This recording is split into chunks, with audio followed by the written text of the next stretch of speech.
I got an email from Papa Roach. I saw that. Hold on. Papa Roach, like, they're still around. I know they have, like, a punkier look, right? Cut my life in 2 pieces. This is my last resort, Papa Roach. Did they open the email with that? Like, cut my life No. in pieces? So, and, like, to be fair, this was not actually an email from Papa Roach. It was an email that, like, subject line read, a note from Papa Roach, which my brain immediately was like, holy shit, Papa Roach is still around, followed by, I'm sad, I know that Papa Roach is still around. I thought they'd gone away finally, and it was just an announcement for, like, new tour dates or something. I opened it up with, like, oh, this is not at all what I was hoping it was going to be. And it's like, oh, Ticketmaster. I'm like, yeah, I could have, yeah, I should have guessed that, but, like, the email was even, like, it wasn't from Ticketmaster, it was, like, something at paparoach.com or something, where I'm like, holy shit, what the fuck? How did I wind up on the Papa Roach mailing list? Huh. How did you end up on their mailing list? I don't know. I've never bought as that or seen anything from Papa Roach. I've heard their stuff, obviously, because I owned a radio in the early 2000s, but yeah, it was just like a note from Papa Roach. It took me a second to realize it was that Papa Roach. I'm like, it's a weird name for a weed shop. You would know of multiple Papa Roaches? I know there's one, but now you thought of non-band Papa Roach? Like, I'm sorry, if you got an email from something describing itself as a note from Papa Roach, would you assume it was the band? Yeah, initially, yes, I would assume it's the band. Okay, so I wouldn't, because I assume that band was over. Like, I get enough emails from, like, weird weed shops and other stuff where I've seen a lot of, like, really bad pun names, that the idea of there being, like, some stoner bakery in my neck of the woods that put me on some mailing list because that's what happened since I bought my house. Like, it's like, oh, yeah, Papa Roach Bakery, of course. That this makes sense. Yeah. No, band. You know, it does surprise me that there would be a bakery called Papa Roach Bakery. Yeah. If that was a thing. That seems like the name that would fly around. Yeah. Although I could also imagine them franchising their name out because I don't know what they do nowadays, music-wise. Music, one would assume, but yeah. Huh. That's still trippy, though. Yeah. Papa Roach. Papa Roach. So you're going to go watch them now? I mean, they did reach out to you. Papa Roach. They did reach out to you, Charlie. You owe them that. I don't owe them shit. What's Papa Roach been doing for me for the last couple years? Nothing, that's what. Oh, man. I could just... If you thought that was their last retour, fuck you.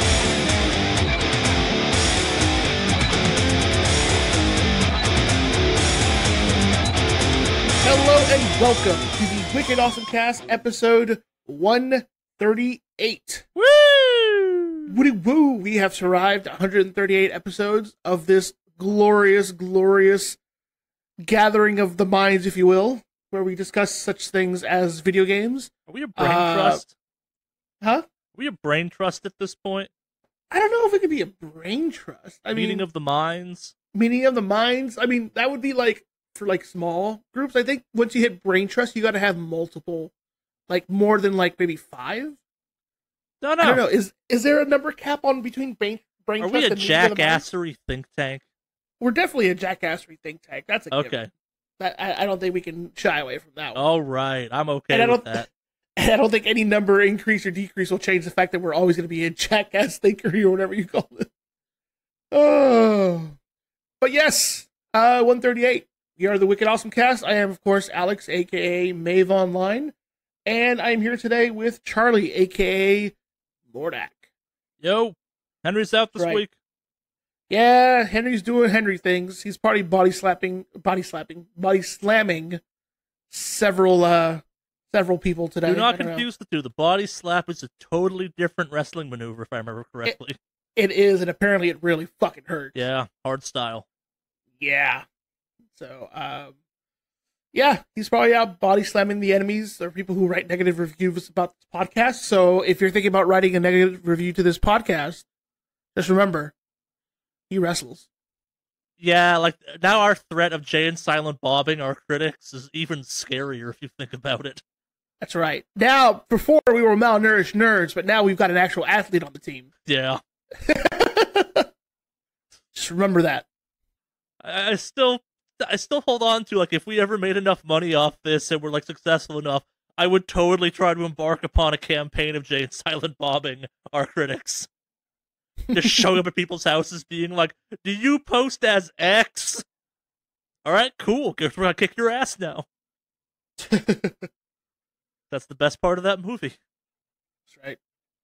So, we got a couple video game newses, things to talk about. We do.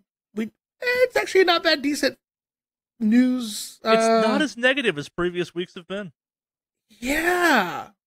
I mean, I still get to talk a little bit about Activision and Blizzard, of course. Sure. Yeah, but what week isn't complete with that at this point? I know. I think we've had something for the last couple weeks. Every time there's been something Try for them. months, dude. Yeah, We're at least at 2 months of talking about this shit. Oh, yeah, I know. Oh, boy. Okay. So, yeah. Charlie, tell us about your week, sir. I watched a bunch of stuff. Before I get into that, I played the God Eater 3 action demo. I guess I played it technically a little bit before last week, too, and just forgot to talk about it, so I want to talk about that now. We were talking about God Eater on this podcast. Are you familiar with God Eater, Alex? I am not, but fill me in. Okay, so God Eater is Monster Hunter with a heavy sprinkling of anime bullshit on it. Hmm.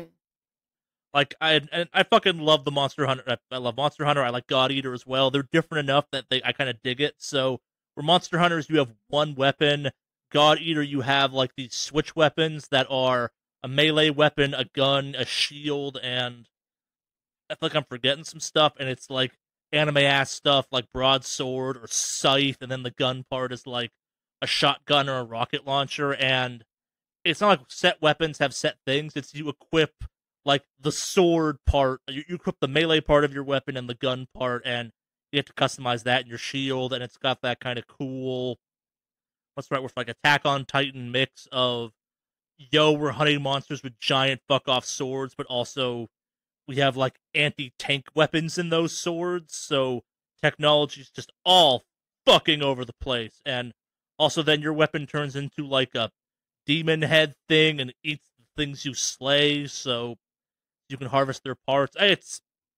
There's a lot of weird to God Eater, and this was the action demo that showed off, or God Eater 3, sorry, that showed off the action aspects of it. The combat's always been kind of cool, where there's a real kind of heavy weight to how Monster Hunter works. God Eater's always had that weight, but also been kind of anime jumping and slashing around stuff to it. They're different. They're very similar, but different, and they're kind of, I think of God Eater as one of the other really good examples of what the Monster Hunter genre can bring you, and it's different. Like it's. I wish I could remember my favorite one out there, where like it had this whole grappling mechanic, where it was Monster Hunter, except you always had a grapple hook attached to your arm, so you would like target specific arms and limbs, and you could chop them off for like to disable weapons and shit. It's different. That's not God Eater. That's a whole separate game for the PSP, if I remember correctly. Mm-hmm. It's anime as hell. It's the last. I believe this is the first one that's developed exclusively for consoles and PC. The previous ones have been like either ports of a PSP game or like a HD mastering of a PSP game. It's been weird, and this one looks real good. It's sharp looking in a way the previous ones weren't.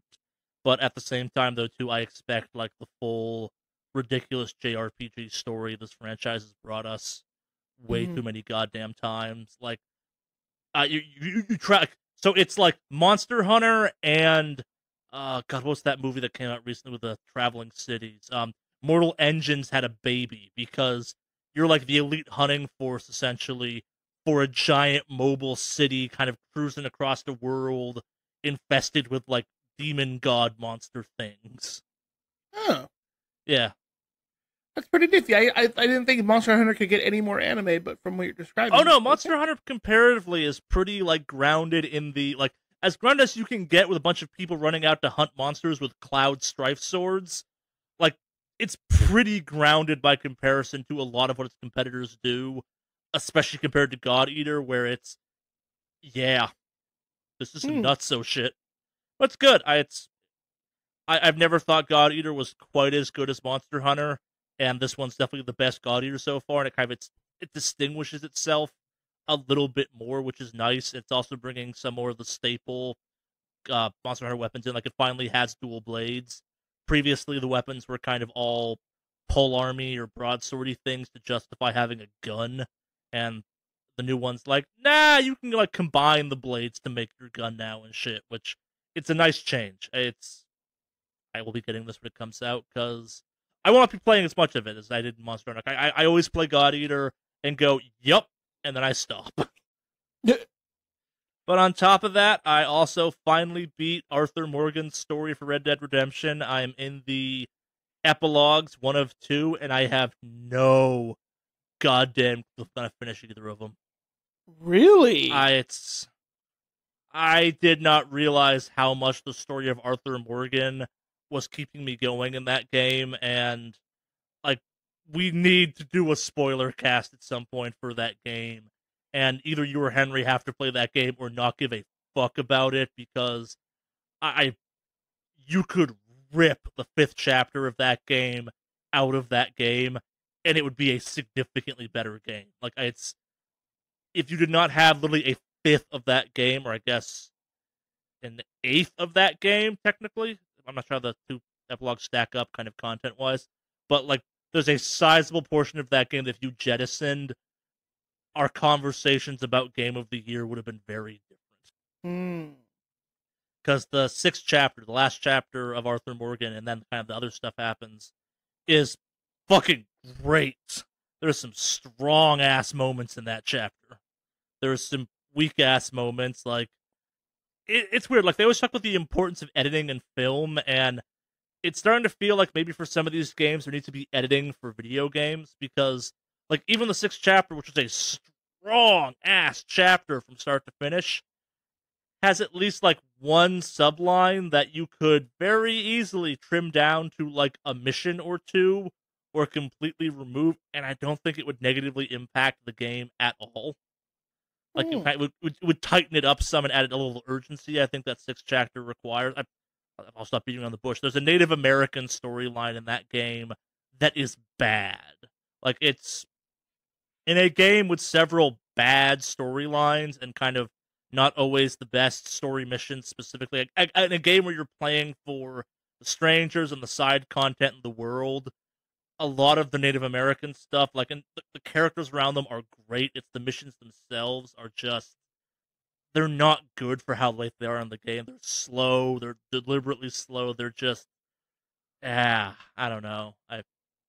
They're, like, as I said all along, they're a very deliberate choice that I don't like, and I think a lot. Like, there's lots of Game of the Year stuff after we put our Game of the Year stuff up, and it was weird hearing so many people talk favorably about Red Dead, having never gotten to Chapter 5, and I think Chapter 5 is a very important part of that game, because either you're going to still love that game afterwards, or you're only going to care about Arthur Morgan's story after Chapter 5, and it's the most binary, polarizing thing in that game, I think. Like, it takes me from, I don't like some of these choices, but whatever, they're very deliberate choices, to, nah, this is undefendably bad.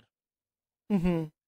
And, like, it combined with your deliberate choices is problematic. Like, and then when you go into 6 and have some of the weakest story missions of the game that aren't really part of the main story, it adds an unfortunate layer of, I gotta go do this now, son of a bitch.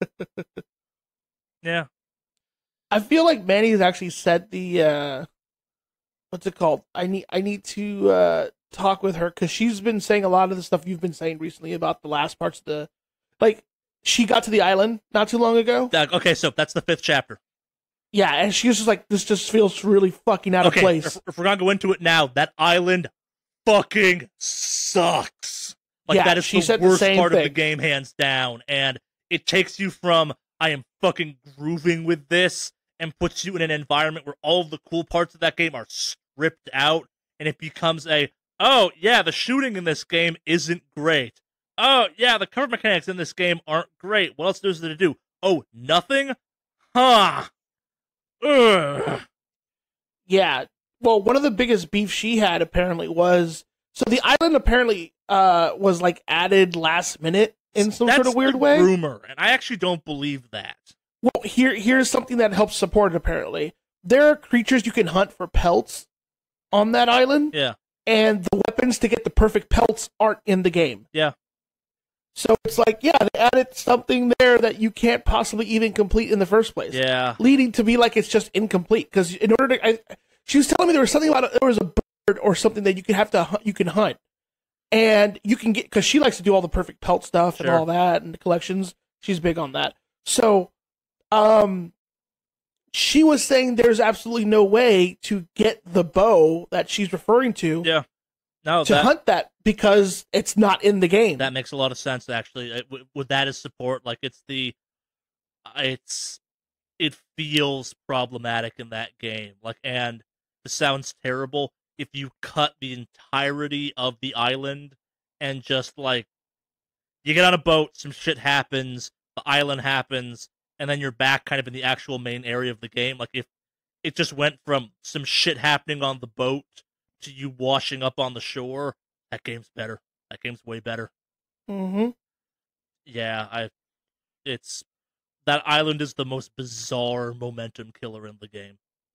Mm-hmm. She said the same thing. She was also pissed off that she lost all her stuff and had to complete a certain story chapter in order for her to get all her stuff back. Yeah. It just felt really fucking weird. Yeah. So, spoilers for anybody who's listening. Yeah, it's Chapter 5 is bad. Chapter 5 is bad. I need to talk to someone. Like,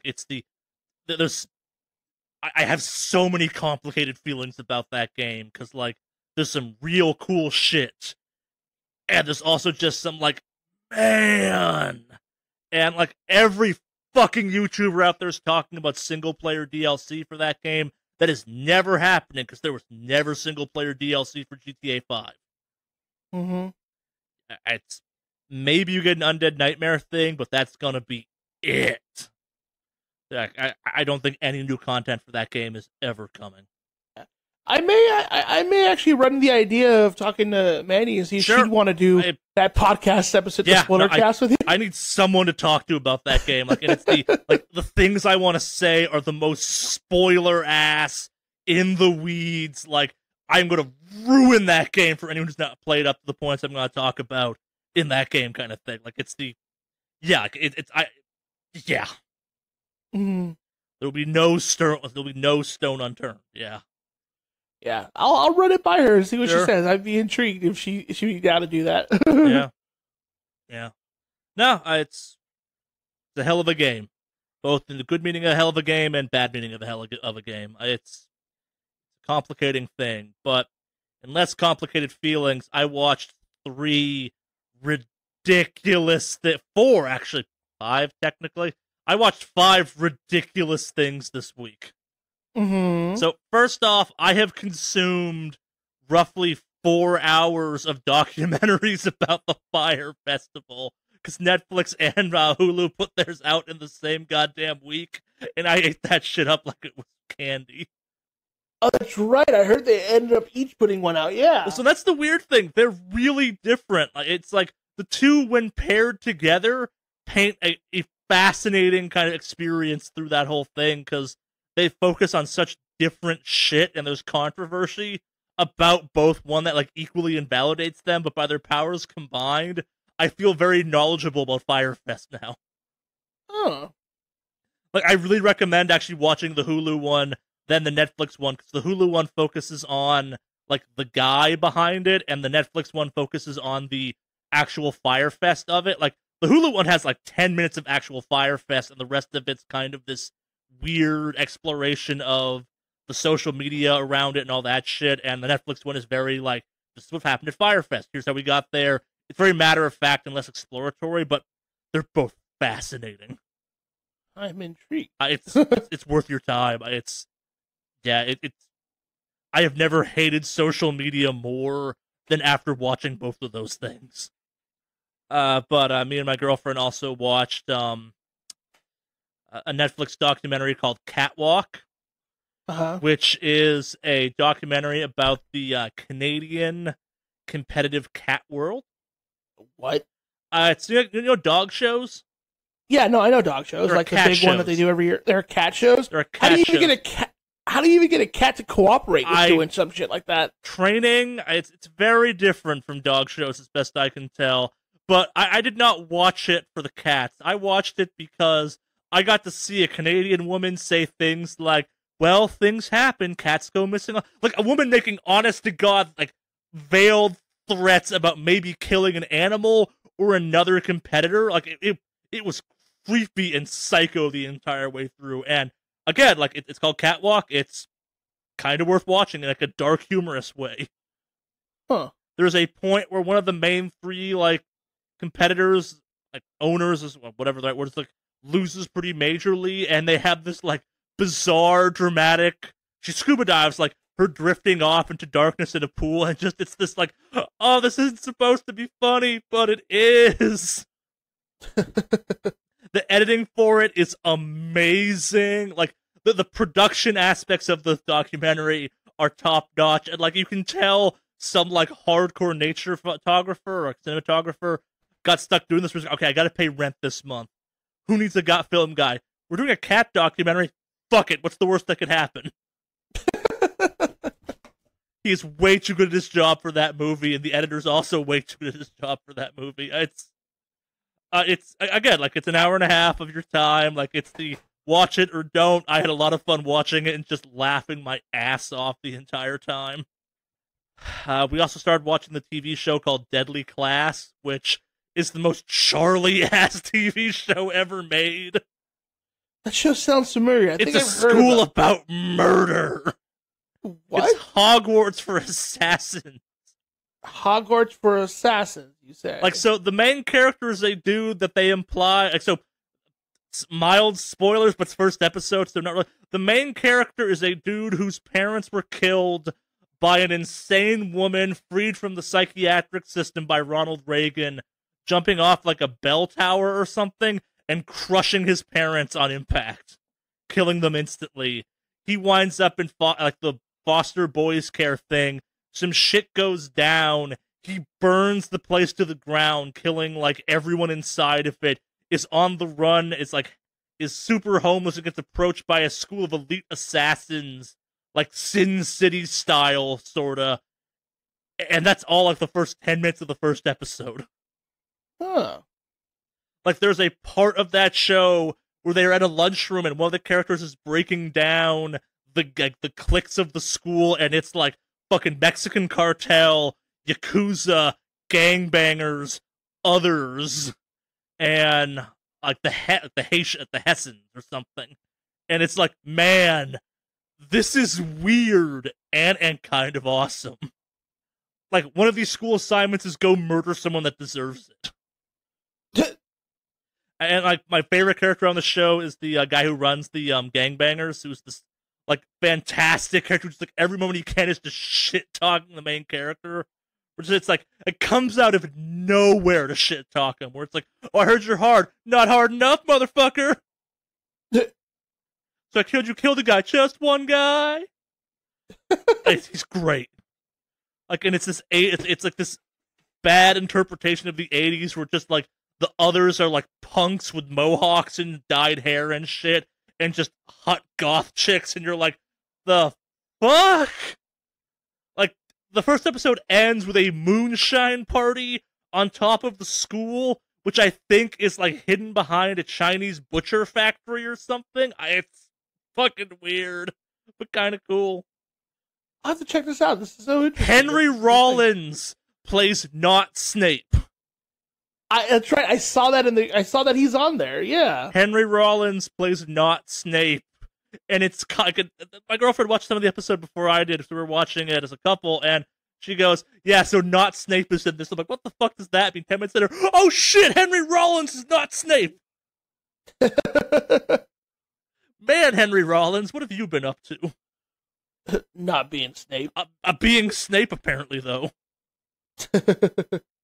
But probably the most important thing I watched this week, that you like, I can full-heartedly recommend is I went and saw Dragon Ball Super Broly. That's on my list to go see. So it is fucking amazing. Like it's, I'm so glad. I'm sure you all can guess that I'm a huge Broly fan based on my reaction to them announcing him for Dragon Ball Fighter. Yeah. But so like I like the Dragon Ball Abridged people acknowledge that Broly is super cool but super dumb, and that original Broly movie is the dumbest thing ever, but also the best Dragon Ball Z movie because it got the best fight. Like, legendary Super Saiyan Broly just beating the shit out of the Z Warriors, or whatever the fuck they're called, is why you watch that movie. Like, when he fucking grabs Piccolo by the head and throws him along the length of a building and takes the building on top of him, that's what you want. That's the movie you want to see. Dragon Ball Super Broly somehow retains that same maniacal laughing, Kakarot screaming, just like shredding your voice actors' vocal cords with just animalistic rage roars, but also makes Broly the main character and sympathetic and like the deepest character in all of Dragon Ball history. Like, it is good in ways it has no right to be. Well, apparently it's doing really fucking well, because I think it's the #1 movie in the box office this weekend. It really should. Like, it's so literally, like, here's what happened to me. So I got to work at like early in the afternoon. So a bunch of trailers came out. I watched them. I'm like, whatever. I'll watch it when it comes out on DVD. And then like that's like we record on Sundays normally. So like the weekend prior to when we recorded this, it fucking wrecked at the box office. And people are like, no, it's fucking amazing. I go, okay, cool. I live in Pasadena. I work in Pasadena, I live in LA, I can find... There's gotta be something around here showing it. Like, probably some stupid art house theater. Dragon Ball Super Broly. Holy shit! Lots of places are showing this to real movie times and, like, big theaters. So, I'm seeing it Thursday afternoon in, like, the biggest theater of an AMC near my apartment, or near my house. And I'm like, okay, this should be in the small theater, not the big theater. Flash forward to the movie, actually, holy shit, it's sold out at 4:30 in the afternoon. Yeah, no, it's crushing it right now. Yeah, that movie is a billion times better than it has any rights to be, and if you can see it in theaters, you should. Like, the character redesign of Broly is amazing, the explanation of his powers is amazing, like, there's no bad part of that movie. It's really weird. Because it's Dragon Ball. Dragon Ball is bad. But also, damn, Broly is so cool in this one. Like, he's cool in that original one, but man, is he cool in this one. Like, it's funny when it needs to be, and, like, the implications of a couple things are even funnier. Like, but, like, it's also, like, just it's hands down the best Dragon Ball fights you've ever seen. And it's Broly, so it's the best Dragon Ball fights you've ever seen, because that dude is just the fucking juggernaut of that universe. Mm-hmm. It's so good. Like, I've been waiting for this podcast because no one I know is the right person except for you, Alex, to talk to about Dragon Ball Super Broly. Like, I'm like, I need to find someone. Like, hi, I showed up at this anime meetup group. Okay. Talk about Broly. Oh, we talk about other stuff. We're talking about Broly. I need to talk about Broly. And I would go so far as to say, like, it's the movie is definitely better if you know Dragon Ball Super, and like if you remember the original Broly, it's probably even funnier because you're like, how did they make Broly good? How? This is not supposed to happen. But like, I think you could enjoy this movie as just a movie. It's that self-contained and good. Like, if you like fight movies, there is a part of this movie where Broly beats the shit out of Goku in a way that with a level of brutality I have never seen in Dragon Ball previously. Like, the animation for it is so well done. Like, everything that happens in this, like, 10-second sequence, you just go, oh!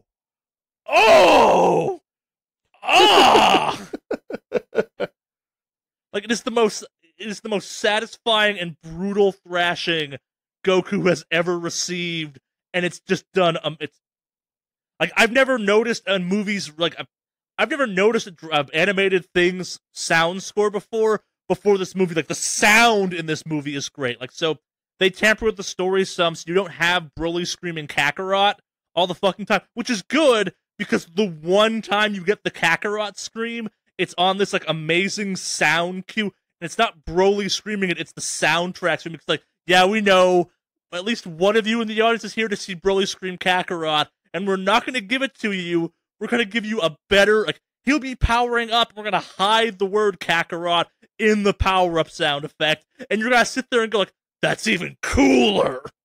That does sound pretty fucking. Oh yeah, legit, no, like though. it's full of so many fan servicey moments that like don't get in the way. Like it's the if you love Broly as a character, there are so many kind of like subtle callbacks to yeah, we know the Broly movie sucked, but Broly is so goddamn cool, and you're like, yeah, no, this is amazing. Like I need you to see that. Speaking of a spoiler cast about that, because there is a 10-second sequence in that movie that you're going to want to talk about. I am very intrigued. Oh, it is, like, if you can see it in theaters, totally do it. It's amazing. Like, it's a flashback to, like, 12-year-old Charlie who cares an ungodly degree about Broly, because that was, like, the anime thing you could get in my neck of the woods was DBZ shit, and I got my hands on, like, a third-degree bootleg Broly thing at an anime convention. I'm like, I will watch this till this cassette breaks. And I did. Like, I want to travel back in time and be like, yo, Broly's cool in the future. Yeah, he's cool now. Nah. Broly's cool. His movie sucks. They're going to make a new movie eventually, and you're going to be like, man, Broly is so cool now. Why is he the most sympathetic character in all of Dragon Ball history now, too? Also, Broly's hot in this one. Yeah, it's in a franchise that's full of shallow-ass characters, the fact that they give, like, Broly an arc and character development that they've never demonstrated they could write before, and it works, and it's fucking Broly with it, you're just like, man, okay. Like, he has a motivation that makes sense, where he is at the start of the movie, the end of the movie, you're like, okay, yeah, this is a logical path to it, like, the fight between him and Goku makes more sense than the previous one did. Like, it's not he hates Goku because he cried a lot, which is what the original Broly motivation was. It's just such a fucking good movie. Go see it. Support it. Yeah, no, that's on my list. See it in theaters. It deserves to be seen in theaters. Like, the fights are that big and the sound is that cool, where it's like, yeah. Oh, I'm fucking stoked. Yeah, do it. But that's what I've been up to. Very nice. Sorry, I love that movie so much. I wanted to bring back preambles this week so I could yell Kakarot in a Broly voice. Now it all makes sense. Ah, I'm on to you, sir. Maybe we'll do the actual Broly voice at the end of the episode. I don't know. Like, I was practicing Broly voices specifically to do that. And I'm like, no, we're not going to do that. That's a weird way to start a podcast. But, like, yeah! I came out of that movie like, yeah! I feel like we have to give you, at some point, before we end this podcast today, that's how we have to end it. Sure. We have to just yell Kakarot or something. Maybe. We'll figure something out.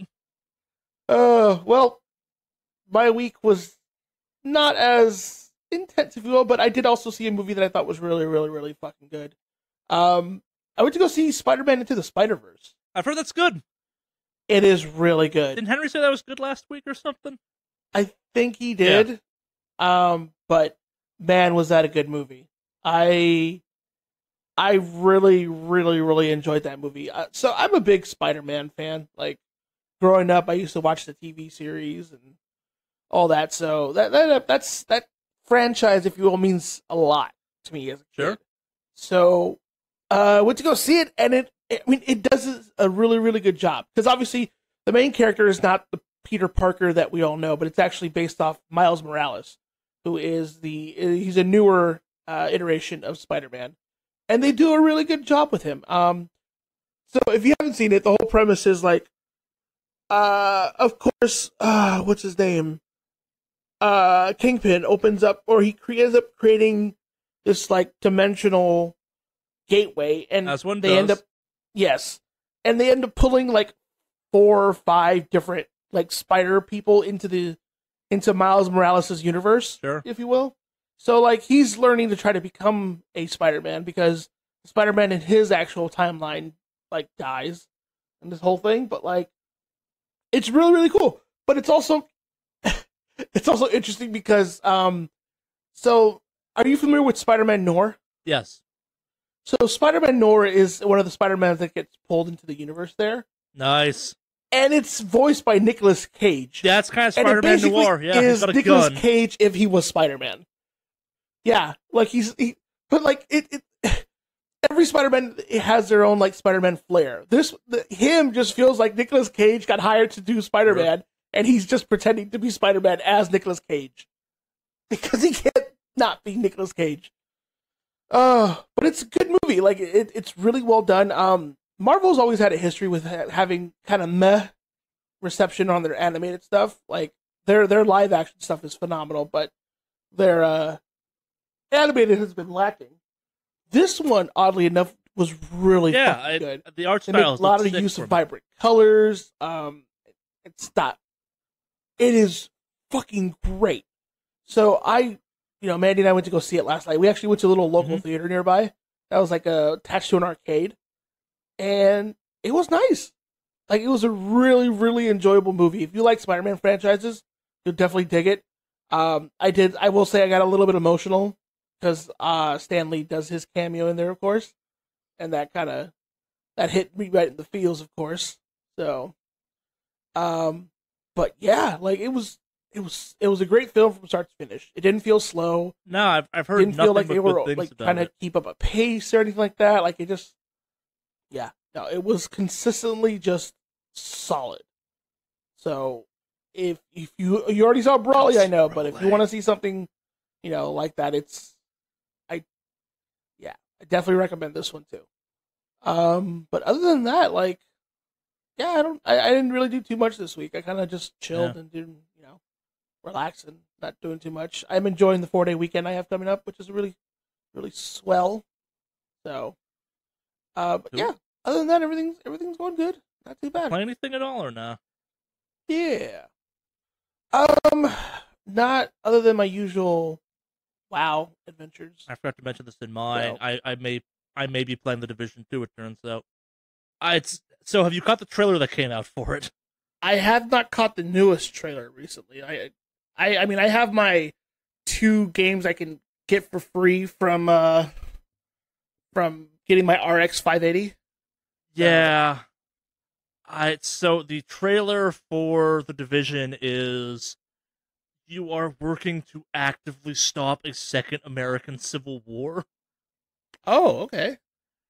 And that game has gone from spineless and toothless to, okay, maybe you do actually have something to say. I don't know, but I'm not sold just yet, but my perspective of, nah, I'm not playing the Division again has definitely softened to, maybe I will play it, actually. I don't know. I mean, I definitely wanted to get it just because, like, I need a gaming, like, loot shooter in my life. It comes out after Anthem, which is the problem. Does it? And that's definitely a loot shooter. Yeah. I'm intrigued with how Anthem's going to go, but I mean, I do get Division 2 for free, so I'm not going to be really taking bank on that and one. they just did a dev streamy thing that, like, they fixed the PC mouse and keyboard flying controls for Anthem, so... did they? Coming? Yeah, they specifically addressed that, I guess. Oh, thank God, because the controls for that were fucking horrendous. Can't talk about that much more than that, but yeah, like, it's... The VIP beta, which I think we both qualify for, is coming up in the near future, so I'll be curious what you think about that. Yeah. Will it be an open beta, if you will, like in terms of like streaming and stuff, or is it another closed beta? I don't know about the VIP one. There's a public beta after that. I'm assuming both the betas are, but I have no clue. But, yeah. Okay. No idea. Yeah. Also, I wouldn't know how the controls are. Why I stopped you from saying anything. News? Yeah, let's do some news. Woo! Right off the bat. Right off the bat, we got some Anthem news. The producers of Anthem have come out and said there will be no loot boxes because, and I quote them, they serve no purpose. I'm intrigued on how EA is going to go with this. I can see how they're still going to do their microtransactions instead of just having a flat out store without you having to randomize the chances of shit. And here's the thing. If they have something where it's just a store, I'm okay with that. Yeah, I think, say what you will about Fortnite. I can say a lot negative and a lot positive. The idea of people will just buy the shit they want and not feel ripped off because loot boxes is a really smart and, I might say, obvious discovery that I think people are realizing now. Mm-hmm. Yeah. Yeah. I mean, especially because they've said before, the stuff you can buy is all cosmetic. It's not anything like, oh, well, this gun you can buy for your javelin and it's really fucking good. Man. No, I know me personally, it comes down to if I want to change up my javelin's look, I want to be able to easily do that. Like, I don't want to have to go through and be like, man, I really hope I get that thing I've been trying to get, and I do these 9 loot boxes. But it's like, no, I want to buy that helmet. It's like I would pay more to buy exactly what I want than have the chance of getting something I want for less. Agreed. Yeah. That's pretty common knowledge, though, I think. But, yeah. Anthem continuing to say all of the right things. It's so weird being on YouTube and following kind of because people were real fucking down on that game, and now they seem real positive. Yeah. Like, for it to be EA of all companies. I've seen enough stuff out there, and we're going to talk about this in a couple minutes, I think, too, where, like, EA is in a weird spot where it's you have the FIFA, you have the Madden, you have the sports crowd, but they're not the ones that spend big money. They spend big money, like, once or twice a year. Maybe you can microtransaction them some, but they're not the kind of the hardcore crowd. And EA makes some games people care about a lot, like Titanfall 2. If they make a Titanfall 3, I will buy that. Why? Titanfall 2 was fucking amazing. I've heard that about Titanfall. Yeah. 2 being really, really fucking good. If you have not played that, you should play that game. It is amazing. The campaign for that game, from a company that, quote, doesn't care about single-player campaigns, is one of the best shooter campaigns I've played in a long time. Like, it's up there with Doom. Wow, that's impressive. Yeah. For totally different reasons, but, like, yeah, it's impressive. Yeah, let's do all the EA news at once, I guess, if we're kind of on topic. So, kind of building off the Woo Anthem stuff, EA has got out there and officially announced that they have canceled that open-world Star Wars game people seemed really excited about. It was codenamed Orca. Mm-hmm. I think this is the one they showed off when that person, like, slams their fist to that door frame that people went batshit insane over. This was, like, involved in the visceral stuff. It, at least according to various sources, says that it was unbelievably early in development, so not a ton of work's getting lost in this process, but people seem real upset about this. Yeah, no, I've heard a lot of people really pissed off about it, but then again, I mean, I'm going to guess that they're under a lot of pressure from Star Wars following the...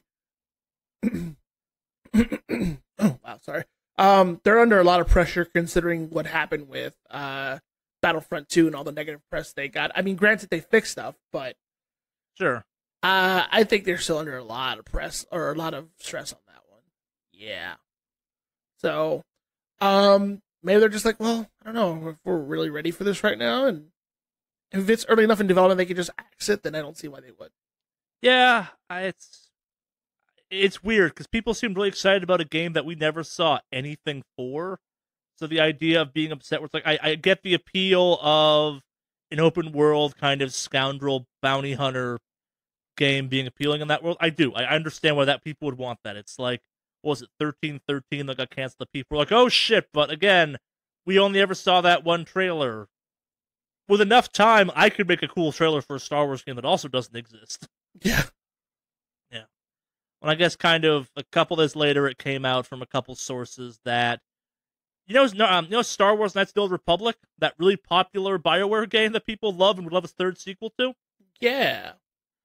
Apparently, EA is actively stopping that. What? Why? I guess BioWare has attempted to make Knights of the Old Republic 3 on a couple occasions, and every time EA has axed it. EA owns BioWare, right? Yeah. Huh. Wonder why. Don't know. Extra confusing because EA has the rights to it, and that was kind of fueling a bunch of the, hey, maybe we'll get Knights of the Old Republic 3 or KOTOR 3 for the hardcore amongst us. Oh. Why though? I don't know. That's yeah. Weird. I don't know. Yeah, and I'm going through this now. There's other weird stuff, like they made 2 backwards compatible and made an up-res version of 1 available too. So, like, people obviously know this game is still interesting to people, so. Yeah, no, like, yeah. I know, what do you call it? Like, everyone I've talked to who've played that is always like, it's a great game. Loves it. Yeah, even my boss at work is like, oh yeah, that's a great game. Like, it's a great game. Yeah. Huh. Yeah, I think in light of that open world thing getting canceled, this one having this confirmed will sting for certain people more than me. It's weird. I remember loving KOTOR 1 and KOTOR 2, but also they're such long games. Mm-hmm. I'm not sure I have the time to play either of those games ever again. Like, if I became a full-time streamer, that's the only way I could justify ever playing a KOTOR game again, start to finish. Mm-hmm. But different times, I guess. I don't know. I'd love to see a third one. I'd never make it through, probably. Fuck that. I played all Persona 5. I could do that.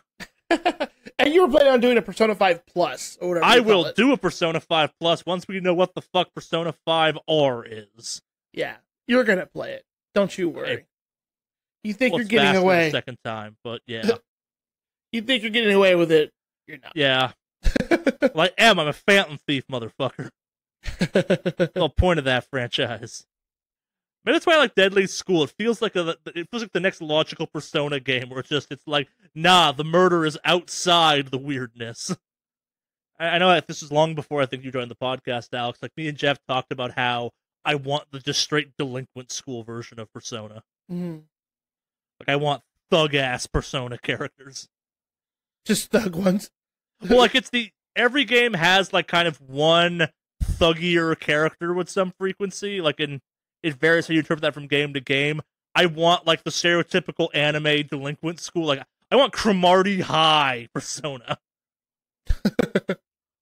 I want dudes flexing on fools to be a mechanic.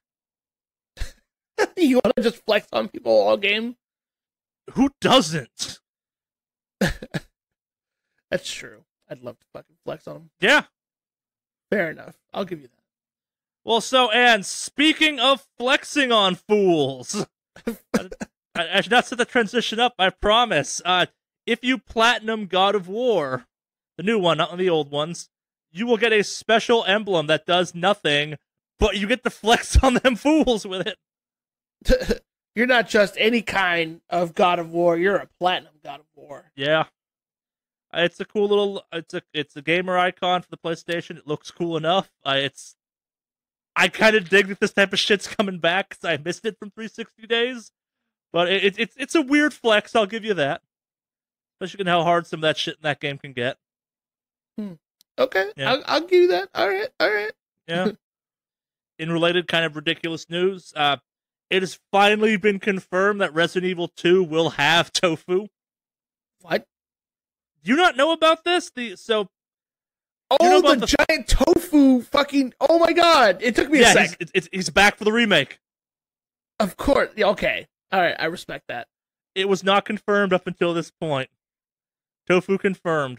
I also think, like, the Mercenary Guts was confirmed, potentially, too, or I could be thinking... There's a 4th player path, and that might be Ada, or...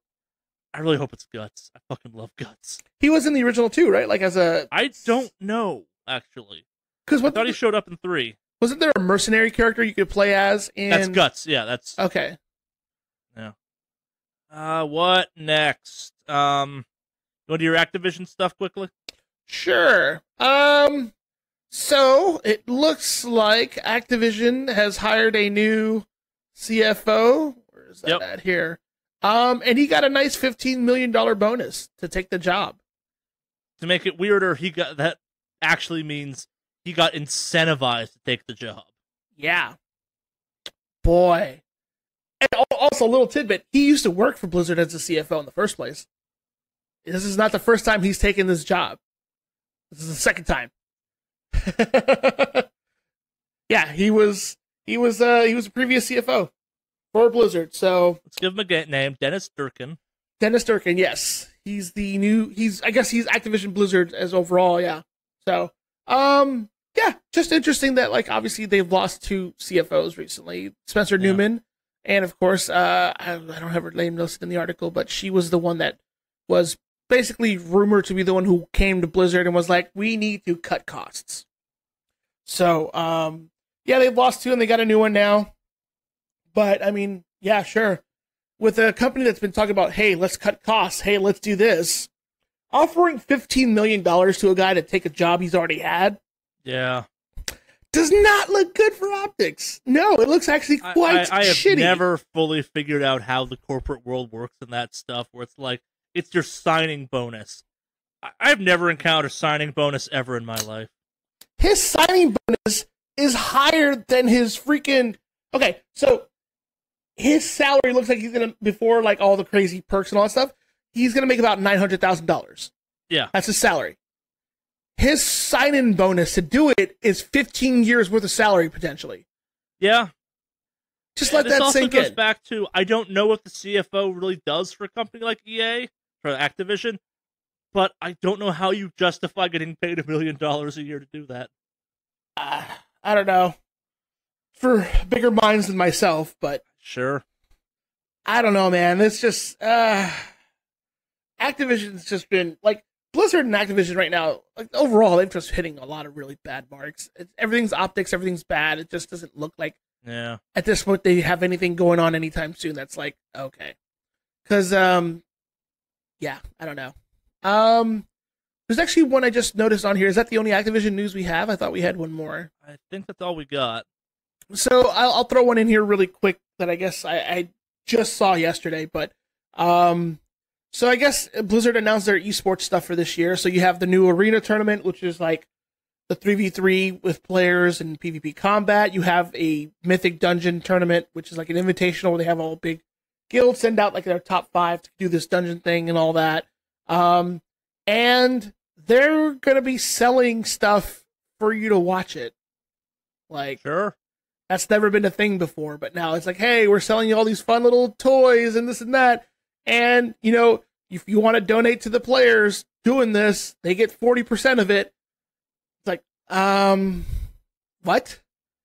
It's just terrible optics. It really feels like... Wait, does this mean they're basically adding like that Twitch-style bit system to esports? In a kind of way, yeah. They're going to be selling like toys, I guess they called it, or some sort of weird thing like that. So I think it was Giant Bomb I was listening to this week, and they reminded me that whole bit system is essentially turned Twitch into camgirl services because it's tipping. Yeah. They have camgirlified esports. Yeah, so what they're doing is Blizzard is basically crowdfunding their esports for this year. So it feels really fucking dirty. Sure. Yeah. It's really weird that in my brain right now I'm like, camgirl sites or Blizzard? More respectable right now in their upfront practices. Camgirl sites, yeah, no, they're upfront about it at least. Yeah, no, if you go to just chatting or like the real life channels on Twitch, no, those are camgirls, just softcore. Sorry, but that's just what it is. Do you think we'll get like go one-on-one modes now? I don't know. Because that's when it's truly cam site technology. Yeah. So, yeah, it's just the fact that this time around they're going to be crowdfunding fucking their own esports this year. Okay, so a little bit of defense there. Like that's what the Dota International's done for years now. The prize pool has been indirectly crowdfunded by selling that compendium, and the sales of that help drive up what the final pool is going to be. This is not that, but it's similar. It just feels really fucking dirty. Because even like, okay, so this is kind of just obviously trying to emulate that, but like, even, what's that company? Even Riot. Riot doesn't fucking have you crowdsource their shit from what I've heard. Yeah, but they also do one thing and one thing only, and it makes them a shit ton of money. And also, we don't know what Riot's going to do this year. Like, they've been under the gun enough that they might have to change stuff up some. They also have a bunch of like broadcasting deals overseas that we just don't have for anything like that in the U.S. It just feels really dirty, man. Like, they're basically begging for that. I don't disagree with your analysis on this one. I think it's maybe a little harsher than warranted, but it's not far off. These are the smaller tiers of tournaments, though, too, right? Say again? Like, compared to, like, the OWL, where do these fall on, like viewership-wise, where do WoW esports fall? I don't know. I mean, I watched like I said, I watched the Overwatch stuff. So, they definitely had a lot of, like, they had a lot of viewership on there, so. No, but that's what I'm saying. This appears to be specifically WoW esports, not general Blizzard, specifically WoW. Yeah, it's just like we already pay a subscription into this game. I'm not crowdfunding. I don't want to crowdfund your esports. Oh no, I agree. There's some scumminess to it, but also like, did you know there was WoW esports prior to this? Yeah, I used to watch some of the arena tournaments. Oh, I had no clue. This is not a thing I knew existed previously. Yeah, no, I know it's actually one of the highlights of the BlizzCon. They have the like the dungeon tournaments. Like okay, so a long time ago they actually had this really cool thing where it was a guild versus guild at BlizzCon where they would spawn bosses randomly outside of Orgrimmar, and two guilds were competing on the strategies and killing the bosses on the spot. So why's it got to be Orgrimmar? Just because it's a nice open field area. Fair. And it was pretty cool because you had these two guilds that were online, but they were tuned into, I guess, to the special server, and they're able, like, Blizzard themselves were spawning stupid, ridiculous shit, and they had to, like, deal with it on the fly. And watching, like, the pro guilds do that was really cool. It actually sounds kind of cool, yeah. Yeah, they've done that before. They've also done it where, like, they'll do, like, okay, you have to do this dungeon. Here you go. It's a 5-man mythic, but it's, like, at a super high difficulty. And these guys compete. Like, it's not just a PvP competition, but they have a PvE one. That explanation makes sense. And my point is more, I had no clue this existed. I'm not sure what the actual viewing popularity is. Like, if 500,000 people are watching it, that's still numbers that are worth celebrating and stuff, but it's not necessarily self-sustaining at that size. Yeah. But, I mean, Dota isn't a subscription-based game. So they crowdfund because people don't necessarily pay into a sub to play it.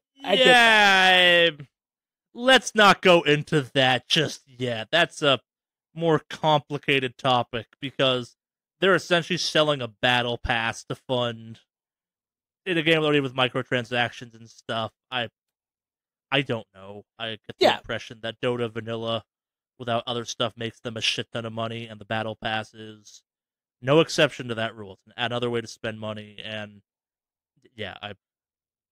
but like I think with their battle pass, you get the stuff there. Like, how many months has this expansion been out, and we still can't play as the Kulturas humans or the Zandalari trolls? Shit, they said will be part of this expansion. Yeah, you still can't play as those races in this game. Yeah, how many of those new races can you play as yet? The ones that were announced specifically for Battle for Azeroth? Or like the other ones, like the special orcs and the cool Tauren. The Kultarans you can't.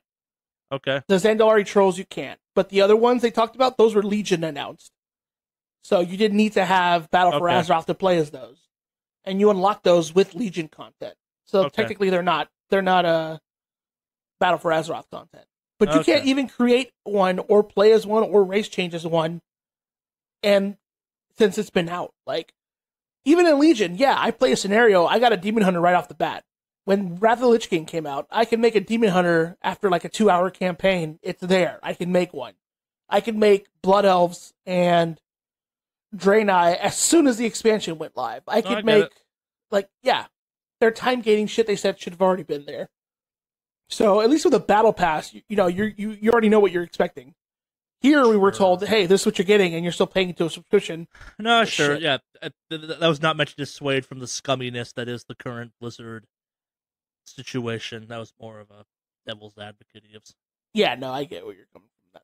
Yeah, it's just again, it's Activision, and it riles me the fuck up. So, oh no, I understand. Well, let's see if this riles you down some. While we're talking about Dota indirectly, remember Artifact, the Dota card game?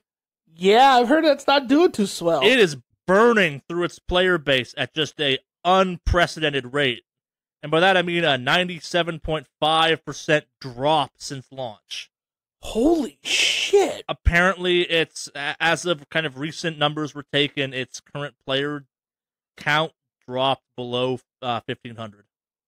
Oh my god, that's like Battleborn levels or whatever. From a high of 60,740.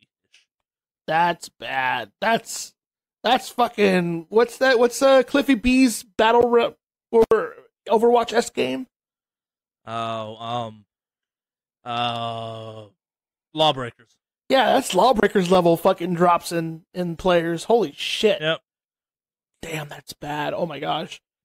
And so that was supposed to be their response to Hearthstone, right? Yeah, I'd say it's more kind of anything you can do, we can do better. Any response, but and then because it's not like Hearthstone's been around for a short period of time. I'd say it's more reaction to Gwent. Oh really? Oh, Gwent. That's right. That's the that the was one a from joke. Witcher. Hey, some people want it. Valve said they're committed to Artifact, but there may be no reason to soon enough. But it's got its first major tournament coming up, so yeah, you could win $1 million. Yay! Yeah, I still don't fully get the appeal of card games in digital. I get it intellectually as a person who used to fucking love card games. It's like, no, not for me.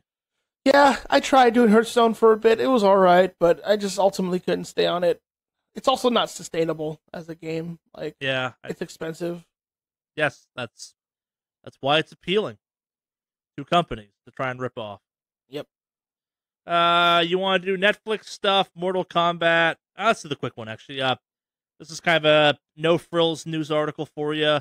Microsoft has stealthily, might be the wrong word, but we're going to call it that just to kind of drive home this wasn't a big deal, has removed the Carlton and Floss dance from Forza Horizon 4. That was in there for your avatar to do as like a celebration after races and stuff. This is obviously in reaction to them lawsuits that are ranking up, but yeah. Yeah. I mean, I don't know if those things are actually going to... I don't know how those court cases will hold up, but... This is covering your ass. Yeah. I'm kind of surprised Bungie hasn't pulled those yet. Does Bungie have those in the game? Their flossing is definitely in Destiny 2. Really? Well, I haven't played Destiny 2 It might be different enough. I think the Carlton's in Destiny 2 as well. Huh. They might be different enough they get away with it, but I know flossing's definitely in there. That's the first time I saw flossing. It was like, that's dumb. Yeah. Huh. Okay, well, I guess, I mean, it's a smart move business-wise if it's like a pending lawsuit thing, because then other people will come your way, but yeah. I don't know if, unless you're making buku bucks. Well, no, it's Microsoft, so of course they're making fucking buku bucks. And Forza Horizon's done well for them. Yeah. It appears to be a successful game, if you will. Huh. Well, hopefully this lawsuit thing gets settled, and then we can have our flossing back in our games. Or don't. Imagine a world where you can't floss in video games. I don't want to live in that world. I want to live in a world of flossing and Milliwop and the Carlton. Imagine a world where you can go to a basketball game and your immediate takeaway isn't, man, every kid ever knows how to floss. I want to go to like big events and have them have a floss cam. Like, well, go to a basketball game. My girlfriend went to a basketball game this week, and her first basketball game, and her takeaway from it was, man, does every kid in LA know how to do the floss dance? Yeah. It's like when people were doing the jerk or whatever they called it. Sure. Yeah, I'll have to find it for you. But yeah, no, that was the thing, and I know because I was one of those kids. I gotta know how to do it. Alex, you're like 20-something. Yeah. No, I gotta do it. I gotta be hip. So, yeah. Yeah. Do you know how to floss, Charlie? Because if you don't, you need to learn how to floss. Fuck no. Oh, you gotta learn how to floss. I do not. We gotta make it a big incentive. Like if somebody makes a big, like, either donation to the stream or to like Extra Life or something like that, that you gotta floss, bro. You gotta do it. In the words of a comedian I have forgotten the name of, but wish to credit for this by saying it's not my original joke. I'm a straight white male from New England. You can have a gun to my head saying, dance or we kill you, and I'm like, I'll die. That's pretty good. Don't worry, I'll do it. I'll floss for both of us, Charlie. Please don't! Yeah. I will take that man's gun and shoot you for flossing. Let's do it. He'll be like, damn, that was hardcore. This is the weirdest suicide pact ever. Which one next? Let's do the Pinkertons, because that's funny. That one is really interesting because I didn't even realize they existed until this whole thing came out. So, are you a student of history, Alex? A little bit, not too much recently, but go on. When I started playing Red Dead, my only knowledge of the phrase Pinkerton was a reference to back in ye old labor rights days. There was a group called the Pinkertons that would go around and start shit with protesters and stuff. Like, they were essentially corporate enforcers that would, like, union break for you. Mm-hmm. And would get in fights and murder people and shit. Like, they were a gang you could hire. So that was my only context for Pinkerton. And then it turns out the Pinkertons are in Red Dead as, like, a detective agency and also a gang that maybe you can hire. But apparently there's a third real-world usage of the word Pinkerton where they're a detective agency. Yeah, they're a real thing. I didn't realize that. Yeah. It's the Pinkerton Consolidation and Investigation, now a subsidiary of Securitas AB, whatever the hell that means. It's a real company that kind of, maybe not with the same vengeance and number of horses and civilian fatalities as Red Dead implies are involved in the Pinkerton lifestyle, but that's them.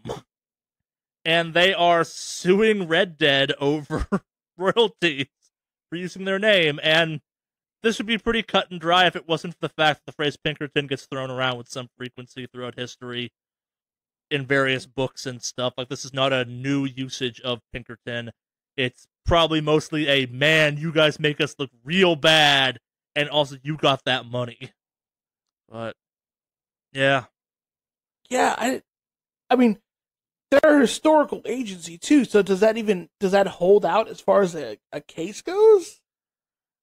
If you're a real thing and you own the rights to your name still, like, yeah, I guess, but, like, this is the first time I've heard of them suing anyone because I had no idea the fucking Pinkertons were still around. I assumed Pinkerton was slang from history and not a real thing. Wrong thing. Like an organized is the wrong word, like a formal company thing? I mean, I get that. But, like, I mean, if they're considered a part of history, could you basically, like... Yeah. I don't know. It's weird, because, like, you hear... I mean, maybe this doesn't really count as a good case because... what do you call it? Because people use, like, the old, like, LAPD. Like, for example, let's use, what's that, LA Noir or whatever game that was out for a while? Yeah. Technically, that's LAPD. They're still an existing agency today. That's different, I think. But it's a government agency, I'm guessing. That's why it's private. Yeah, the Pinkertons is a private thing. Okay. But, like, what if somebody were to use, like, what's the name? What's the guys who did all the railroadways back in the early 1900s? Let's name some oil know. tycoons. Let's just like if they use an oil tycoons company name. Yes. They're still around today, and they're still kind of technically a part of history. Would that count? I don't know who you're referring to specifically, but also potentially. Okay, so let's just go with Rockefeller. Let's use that. That's an iconic, famous name back in the day for American Industrial Revolution, all that. Yes, stuff. I think the difference being, I don't know if Rockefeller Inc., if you will, for a bad name, is still active today and is the same thing that's being referenced. I do not know on this one. I'm not going to pretend to be an expert on how any of this legally plays out or how any of this works. I think it's more like if you were directly referencing Rockefeller Center, which is a real place, then the owners or proprietors or runners of that could take issue. But like just the word Rockefeller, that's maybe up for grabs because the guy's dead, I think. I'm not sure if his family's still around or not. I don't know. I'm not going to pretend to know on this one even.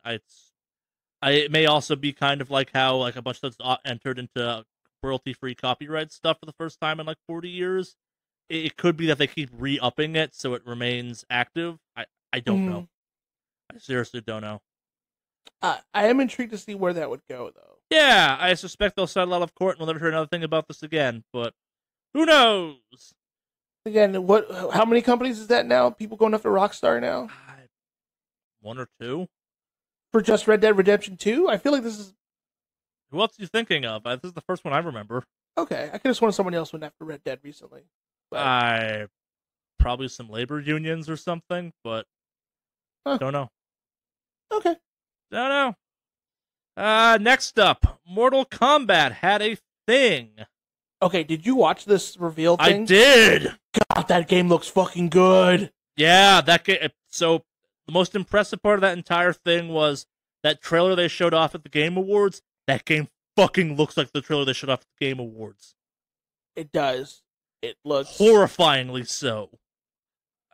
That game is brutal and gory in a way Mortal Kombat has never achieved.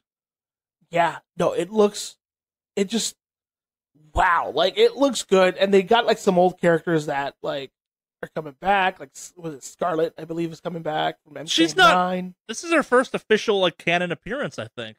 No, she was in MK9.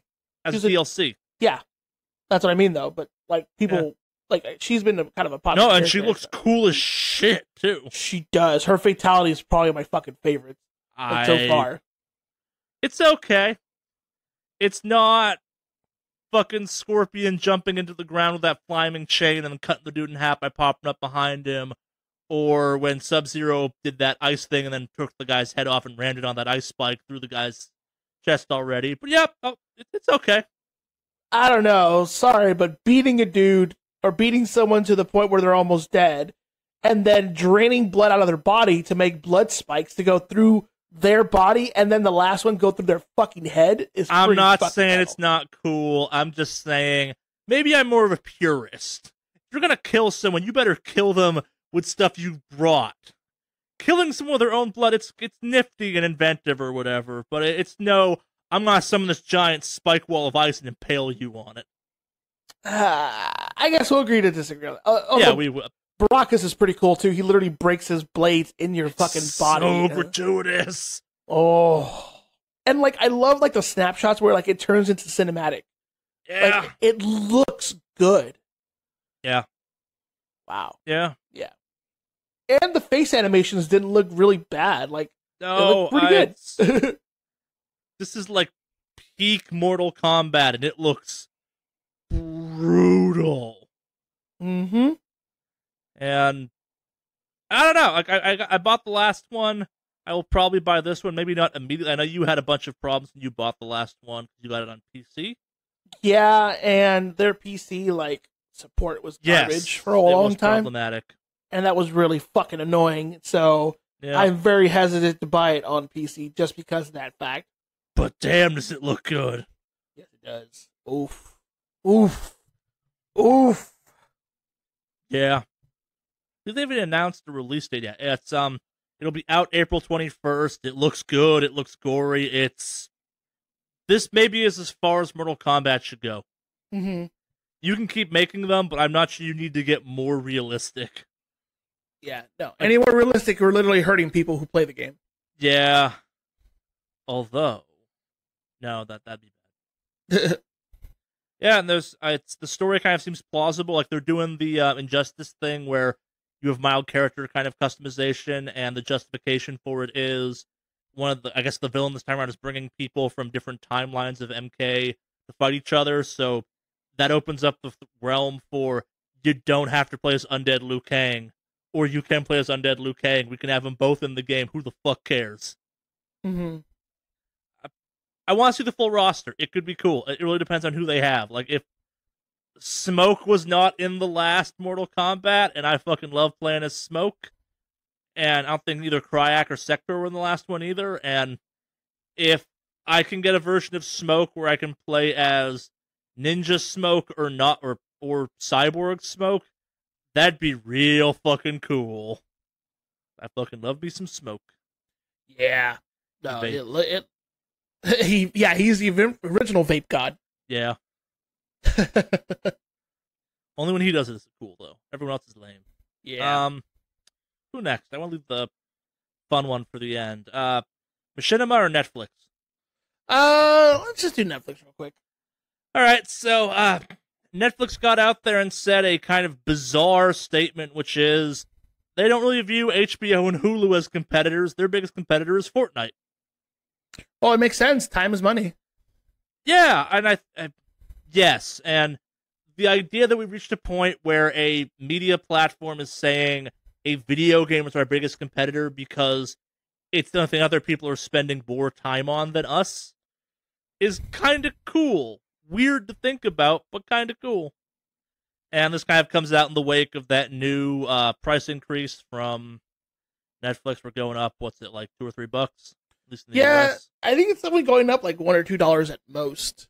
Yeah, every time they increase it, I think about canceling, in all honesty. And then I don't, but yeah, it not much more news here beyond the idea that that Netflix's mind, they compete and lose to Fortnite more than they do HBO, which is nuts to think about. I guess their biggest competitor for a long time was YouTube, indirectly. Does that mean, like, now Twitch is technically their biggest competitor?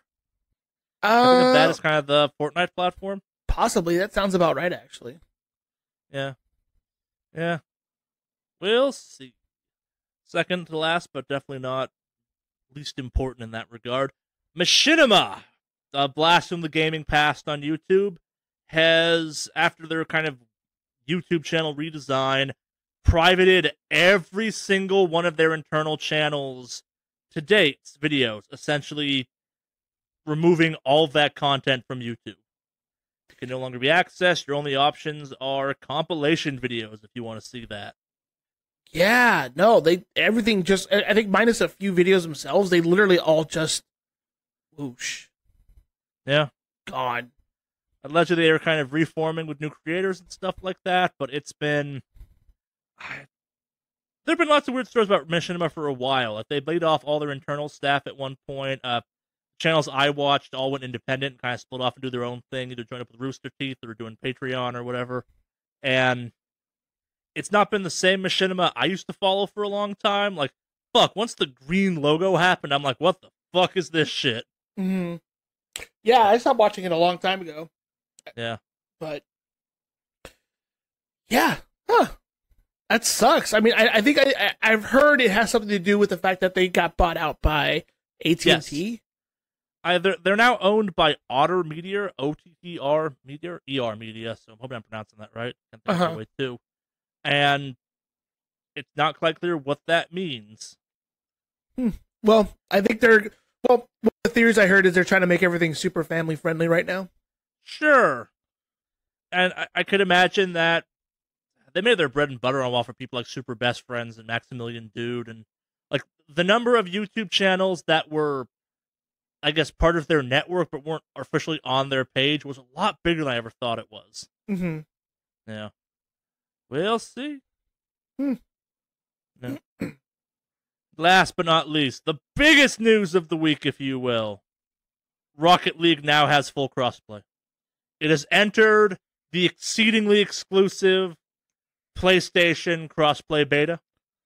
Yeah, that's right. PS4 or PlayStation finally was like, okay, guys. Yeah. Well, that's good. Maybe this will open up the pathway for future games, but who knows?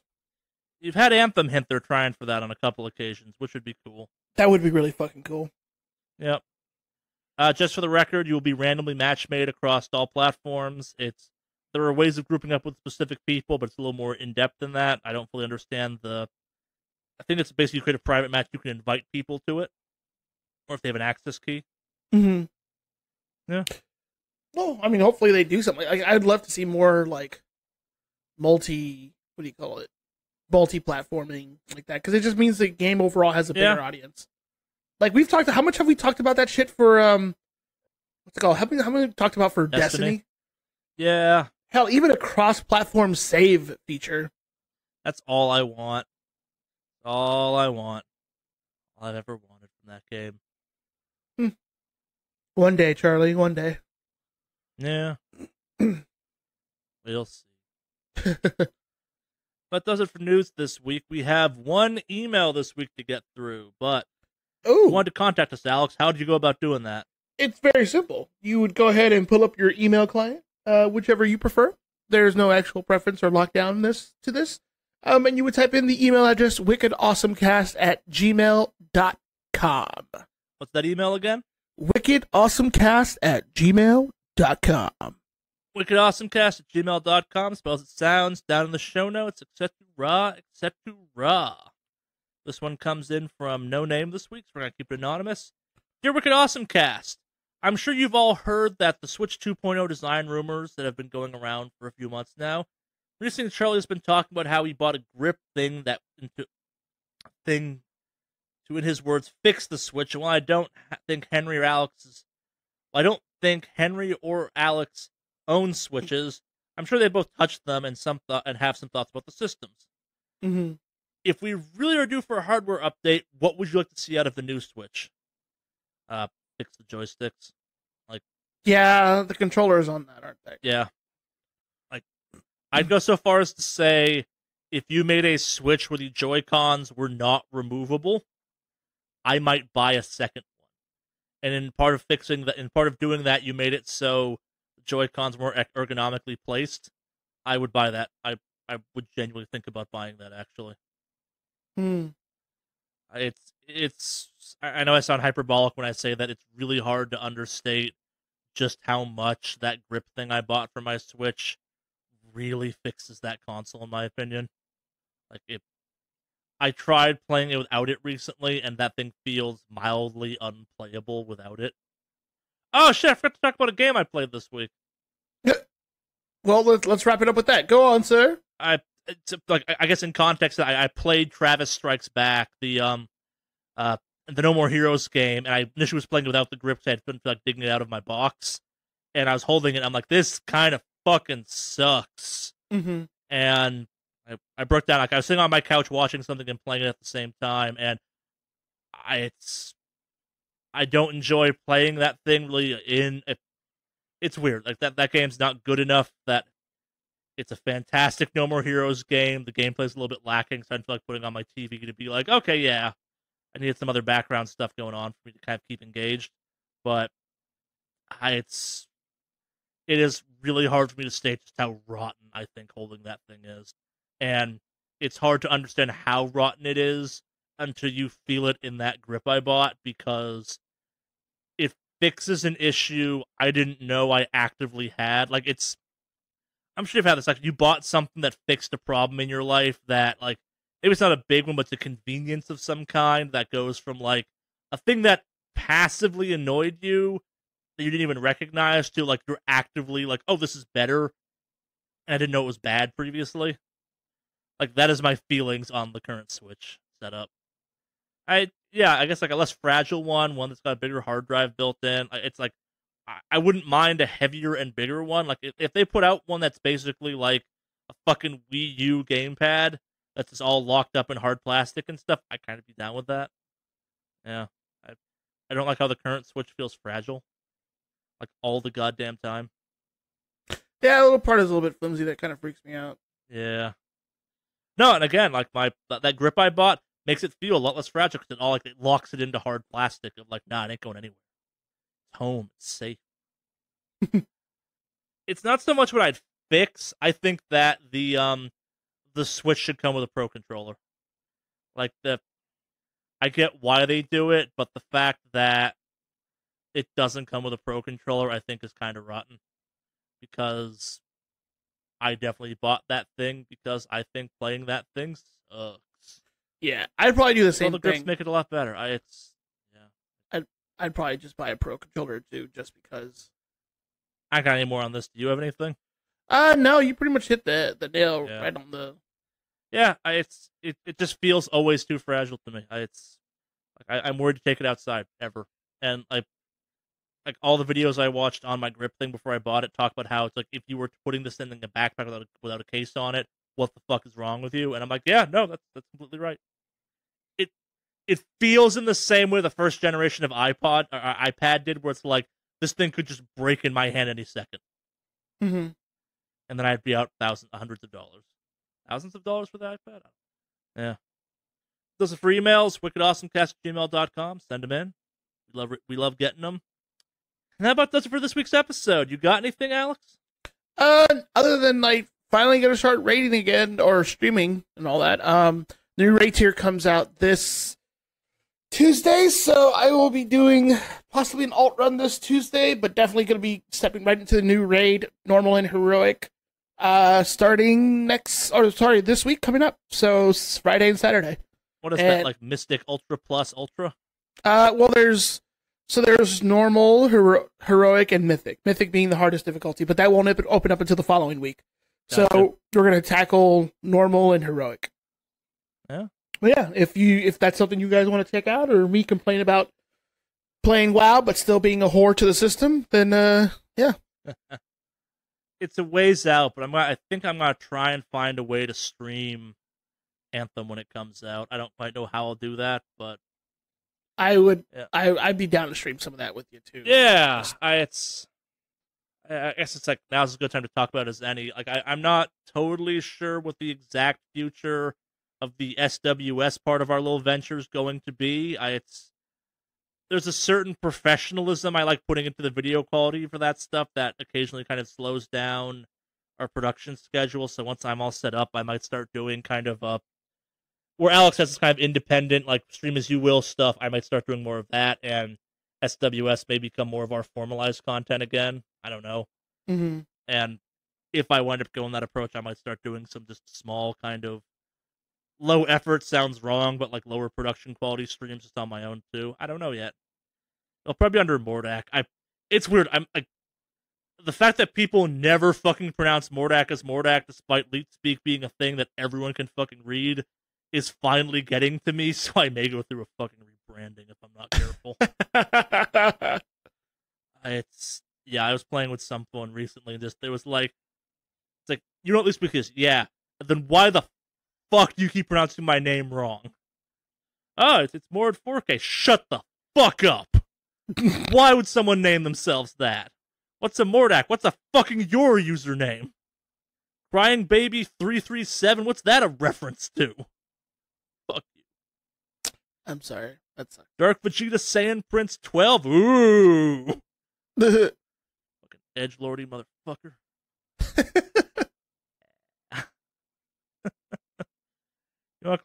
Should we close it out this week? Get the hell out of here?